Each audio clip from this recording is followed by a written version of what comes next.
Okay, so we will discuss today a very important topic now, which most of the students confuse on the difference between amendments and revision. Okay, so you might be thinking that those two topics are just the same, but actually there's a big difference. You will know its difference on amendments and constitution, amendments and revision based on the definition and stated in the articles and section of the last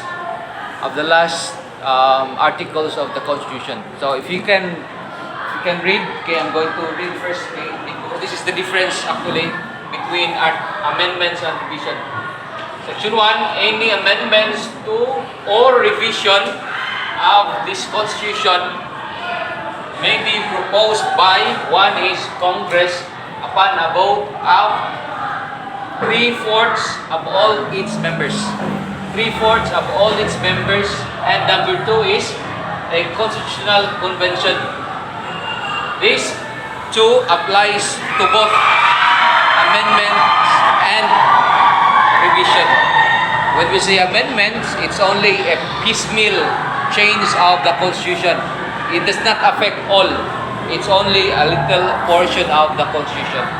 But when you say revision, it revamps, okay, or it literally changes, in fact, almost all of the Constitution.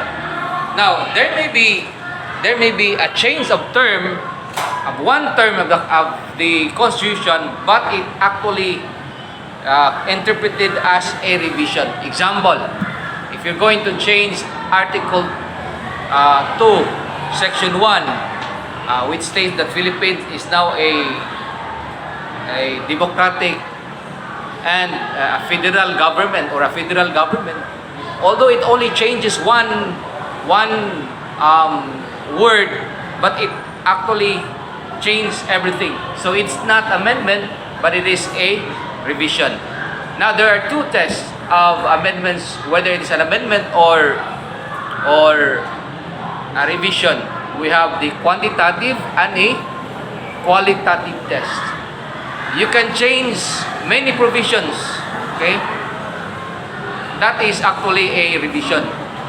Or if you only change a word, but it is of quality. Example, you change the entire Article 7, which is executive, to a say parliamentary government. That is not an amendment, but a revision. Okay, so did you get the meaning of that? Now, when can we say, or is it applicable to? Are these process applicable to revisions? Like Congress upon a vote of 3/4 of all its members, would that apply also to revision? Yes, it also applies. Okay, because the word here is amendment or revision, and there are two ways. Okay, Congress upon a vote of 3/4, voting separately, by the way, because there are two Congress, Senate and members of the House of Rep. Okay, so another is Constitutional Convention. That also applies to both amendment and revision. But there's another. And what is the third? If you can find it here. What is the third mode of amendment? Okay? If you read Section 2, amendments to this Constitution may likewise be directly proposed by the people. Okay? Through initiative. Would this initiative applies to revision? The answer is no. No. Okay? In other words, there are two ways of revision. Okay? There are two ways of revision. Congress upon a vote of 3/4 or the Constitutional Convention.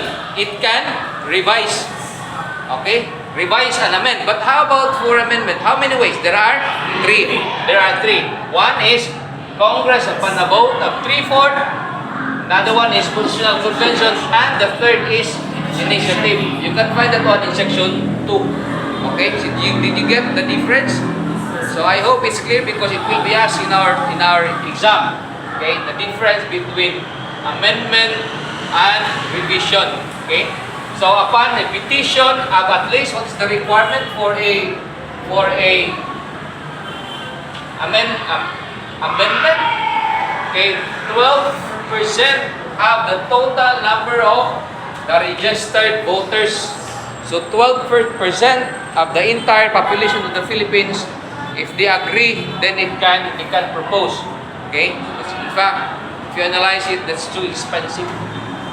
Okay? So of all the, let's say there are now 60 million voters. So to get the 12%, that's the requirement for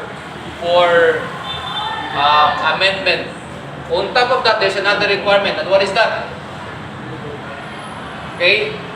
Of which every legislative district must be represented at least 3%. So in every district, okay, what do you mean by districts?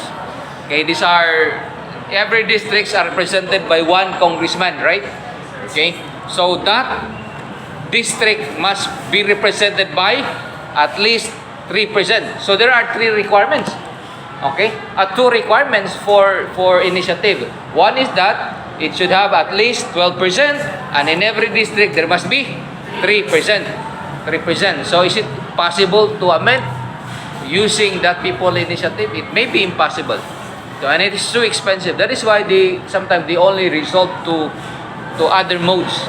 Okay, they do not apply this one.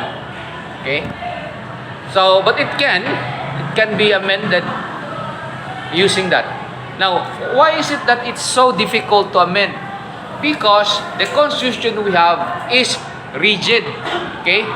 Rigid. It cannot be easily changed. That's one of the characteristics of our constitution.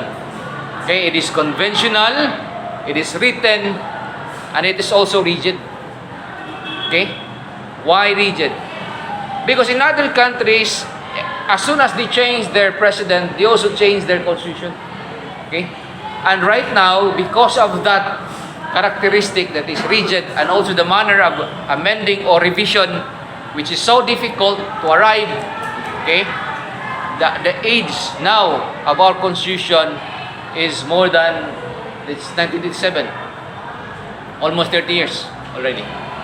And there are proposals to amend it, okay, making it to a federal, but look at it, it's so difficult. Okay, it's actually a lack, okay, a lack which only few people, or which is if somebody would try to change it, they will find it difficult. Okay, it's a lack. Okay, it's as if it's a key that nobody can open. Okay, by having that revision and amendment. Okay. So you cannot easily amend it or you cannot easily revise it because the law provides the difficulty. Okay? Why? Because, every now and then, congressmen may just make their own laws based on what they want. Okay? So, that is the distinction. Okay? So, you should know that distinction. Okay? Because every now and then you may be asked, what's the difference? By the way, what do you call, where is CONAS here and where is CONCOD? Okay? Okay? Constitutional Assembly. Which one? Which is what? Which is CONAS? Number 1. So the first, okay, Congress upon the vote, that's Assembly, and the other one is Constitutional Convention. Okay? So what is Constitutional Convention? Okay? What is Constitutional Convention? Can you read section 3? What is section 3 of the Constitution?